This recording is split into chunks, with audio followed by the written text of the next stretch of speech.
Hi everyone, today I'm going to be teaching you about exercise for all ages. So first, let's go over the benefits of exercise. So we see some improved brain health such as reduced short-term feeling of anxiety and improved sleep the more we actually exercise.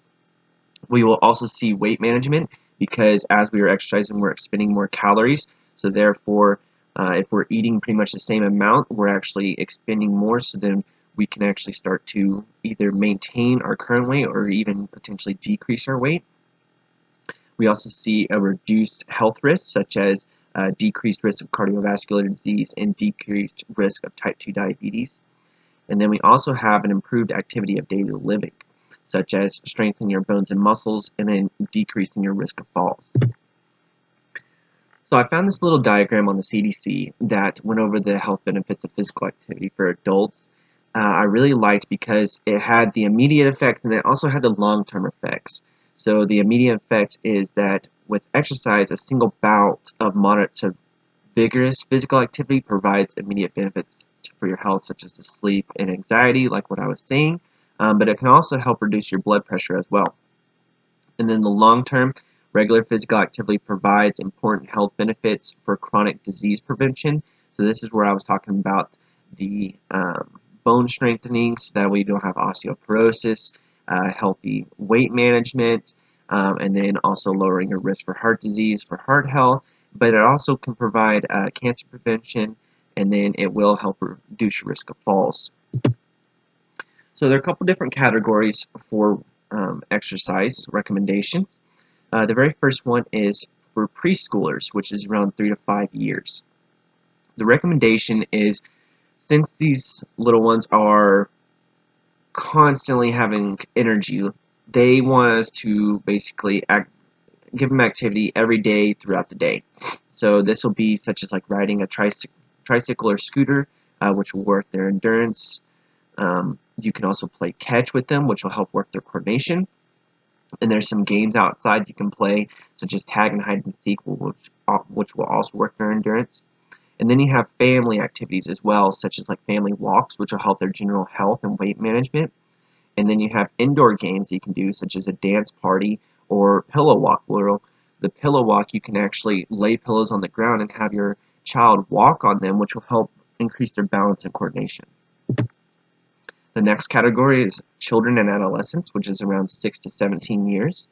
The general recommendation is around 60 minutes of activity, with some of this activity being vigorous activity. Vigorous activity will be such things as like running or soccer, which will really start to strain their endurance system. We'll start to introduce muscle strengthening, such as calisthenics, which is just using your body weight to strengthen your muscles.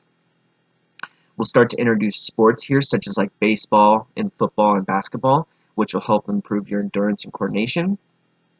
And then you also have some moderate activity that you'll want to get throughout the week, such as like hiking, biking, and walking, which will help your balance and coordination.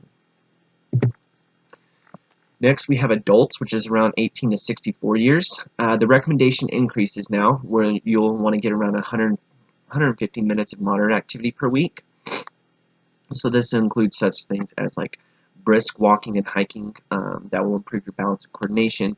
But this is where we'll change from the calisthenics to the weight training, which will start to use like dumbbells and barbells, which will really start to increase our muscle strength and size. We'll start to push running and biking significantly more, which will really start to strain our endurance systems. And then we also have some sports such as softball, which will still continue to push our endurance and coordination. And then lastly, we have older adults, which is around 65 years and older. The recommendation doesn't change, however. It's still 150 minutes of moderate activity per week, but how we do this physical activity will be a little bit different. So we will continue to do brisk walking and hiking, which will continue to work that balance and coordination, but the weight training will change a little bit different. We'll change from using barbells to actually using just dumbbells and bands.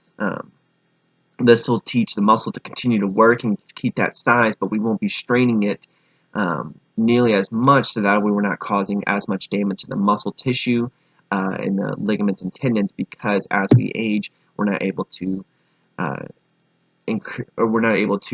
recover nearly as fast. We'll also start to work balance exercises such as walking heel to toe and standing on one foot. And then our sports will also change as well, where we'll want to kind of lighten up how hard we're going with the sports. So we'll probably want to do less impactful sports, such as like biking instead of running, and then doing like team swimming activities versus um, regular activities such as like softball. So that way we can still strain the endurance and coordination systems. And then here's some references that I found from the CDC. If you would like to look at those a little bit more, the infograph was actually the second reference if you would like to print that out. Have a good day.